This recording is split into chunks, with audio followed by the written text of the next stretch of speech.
Hello, and welcome to another episode of A Ghost in the Magazine. I'm Elle. And I'm Gabe. And today we're going to start our month of It.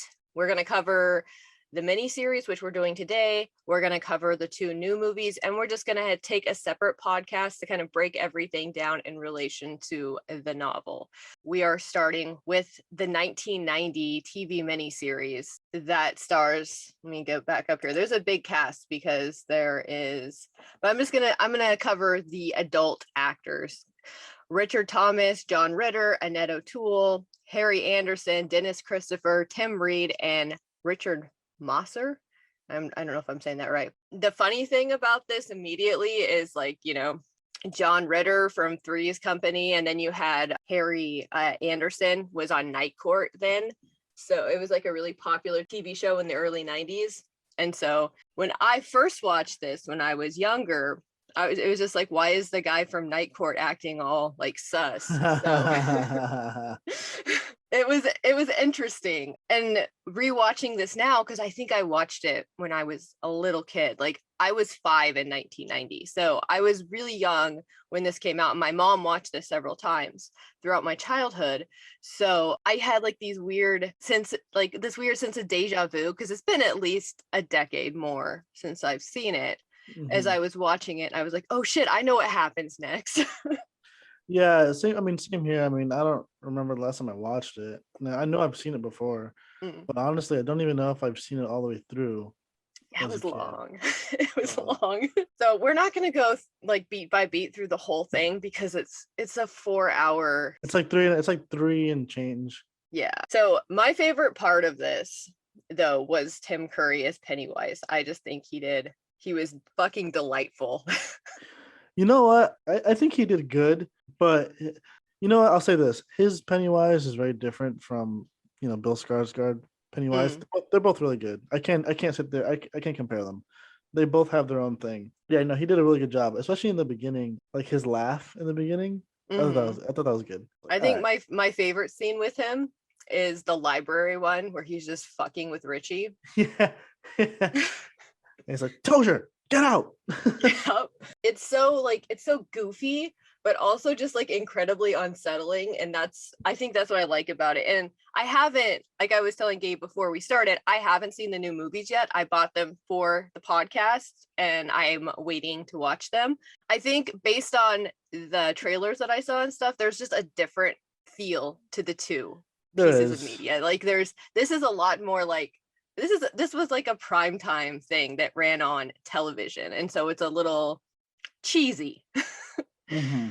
And that other one seemed to take itself a lot more seriously. The new one tries to be more scarier and creepy, but also still funny. You know what I mean? Cool. You'll have to watch it. So my favorite scene in this movie. So I have a favorite scene, and then I have my creepiest scene. So my favorite one is when they're in the hotel. Bev comes into Ben's room and she's talking about the poem, right? Yeah. And he's like, "Oh, Bev," he kisses her, and then he sees in the mirror that it's actually Pennywise, and he's like, "Kiss me, fat boy." That's my favorite scene. The creepiest scene was the when Bev goes back to her house. Mm-hmm. But it's the part where it's I guess it's a guy with prosthetics and makeup on or whatever. And makes him look like this creepy zombie woman thing.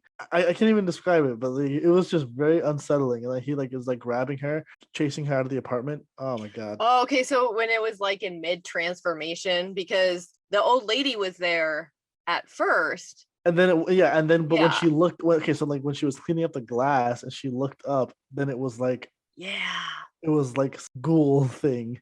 Yeah, it was a cross between Pennywise and the old lady. Yeah, and that was very creepy to me. Mm-hmm. I was like, oh no.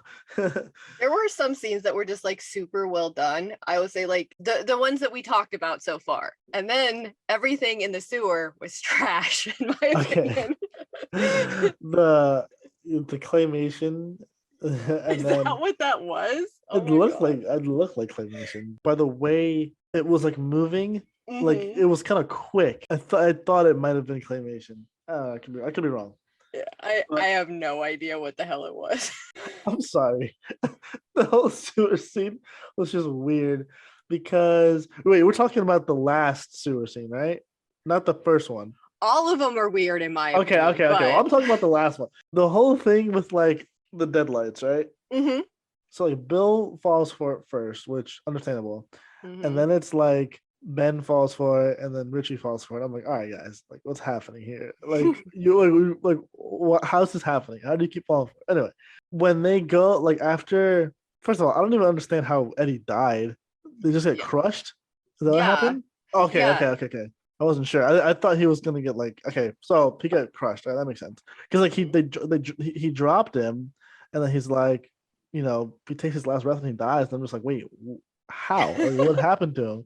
But anyway, when it like crawls away to kind of go like I guess like heal or whatever, like escape, hmm and they go and they start beating the crap out of him. the thing about that though, and I think we got that. It was very confusing because it was very dark, at least on my like DVD version. I didn't pay for the Blu-ray. I've had the DVD version. Yeah. It was like I was like finish him, and like Mortal Kombat, like Dun, dun, tear his heart out, dun. fatality, and then I think they did. There was something in hands that was like dripping, so I think they might have Yeah, I tore its think heart out. yeah, it's okay. I'm pretty sure it was its heart. But I was laughing at like the faces they're making as they're doing it. Yeah. So aggressive. But yeah, see, like when I was watching this, I went in with the mindset of the remakes hmm because I've seen those more recently. So I made a lot of comparisons in my head to that. But no, this one was still pretty good. Like, and they're still very similar. A lot of the same scenes are kept. I mean, obviously they might expand on it a little more, but for the most part, they're kept. And see, I was coming from a different angle because I've been focusing on trying to grind through this book for the last month, but I've had a lot of things come up and I'm only about, 500 pages in. It's a fucking doorstop of a book.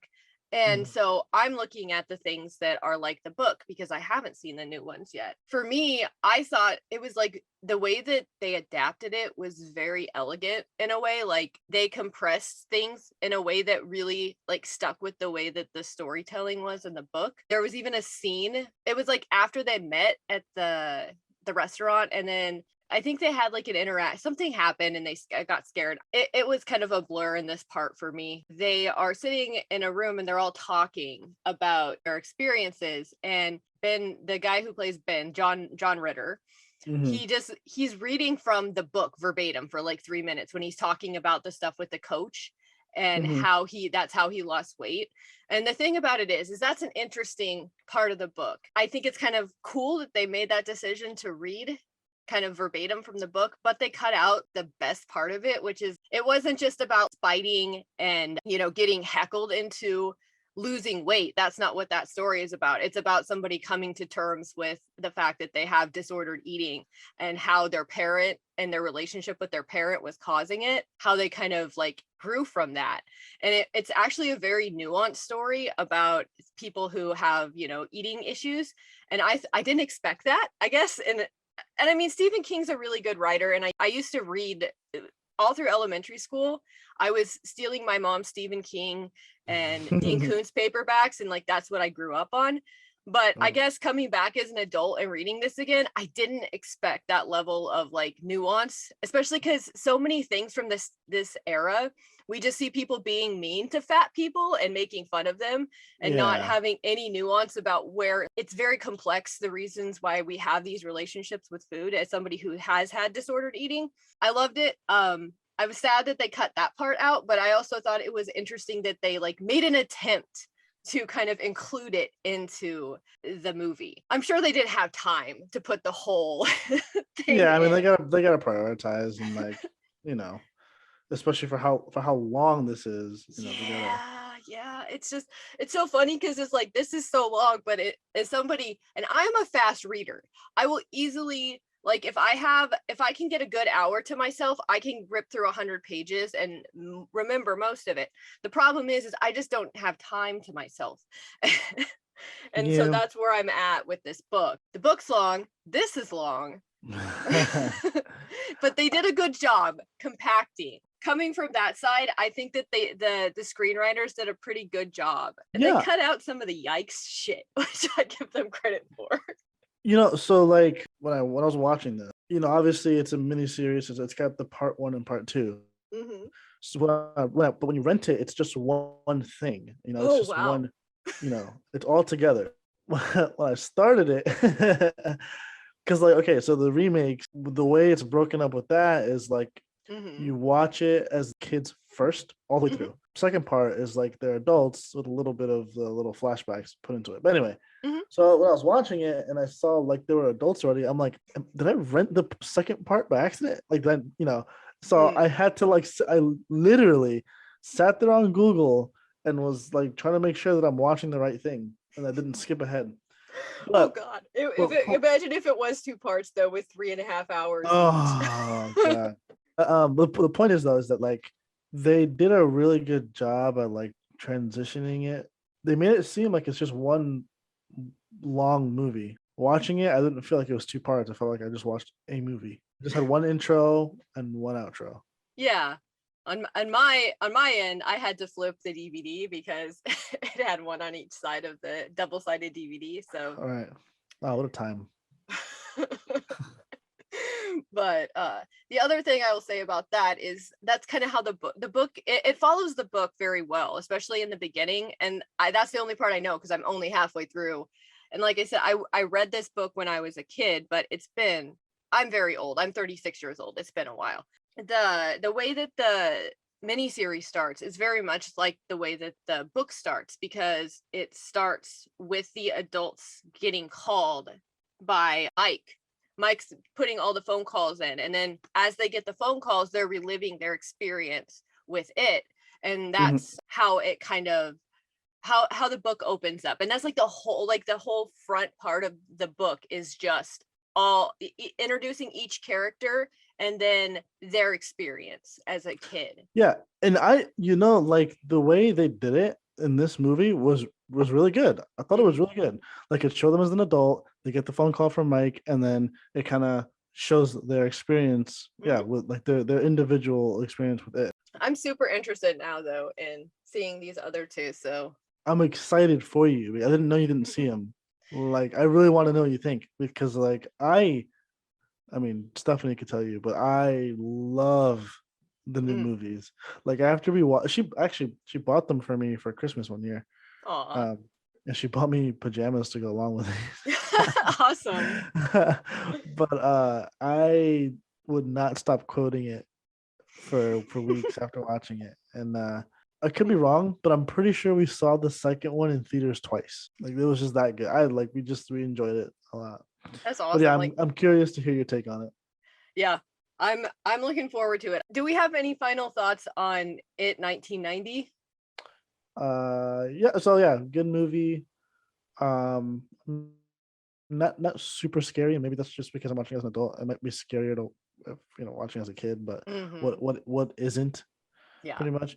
It's funny, it's scary. The story, in my opinion, is pretty good. Definitely. I mean, if you're someone who's watched the remakes but hasn't watched the originals, or yeah, the originals, yeah, go back and watch them because it's still worth watching. It's still pretty good. So my take on this is it is like a classic. I feel I haven't, like I said, I haven't watched the new ones.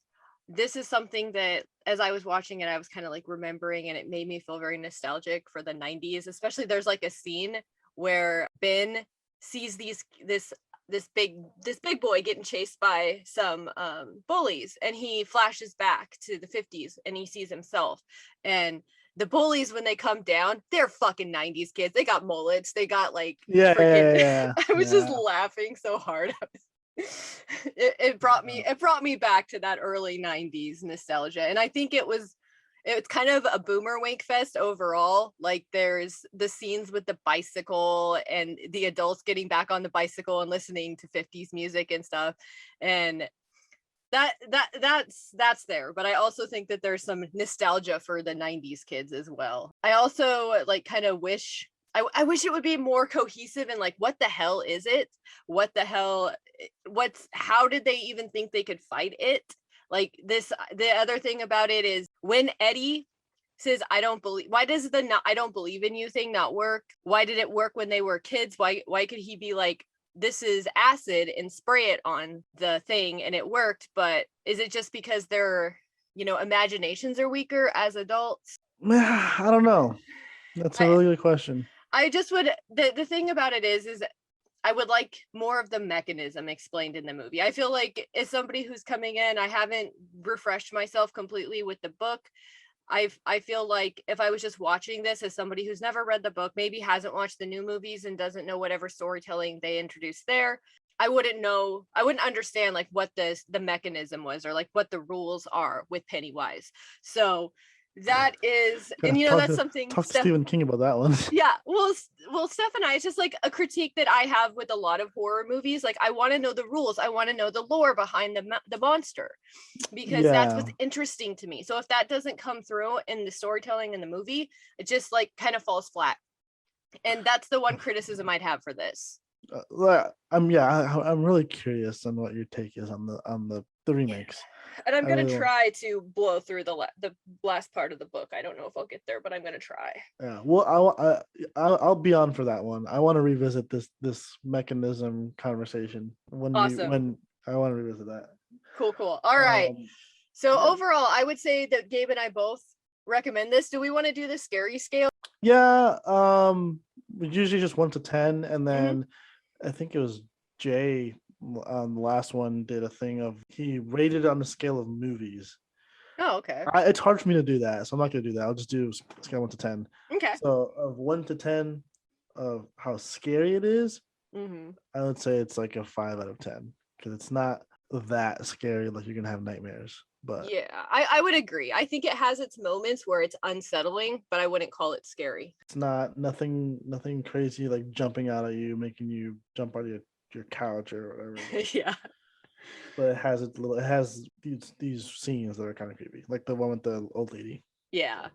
All right. So next week we're going to be back with the first of the new remake movies. So come back and listen to us then. Until then, if you'd like to keep up with us, you can find us on Twitter at GITM Podcast. You can find me at Nocturnical. You can find me at Gabe.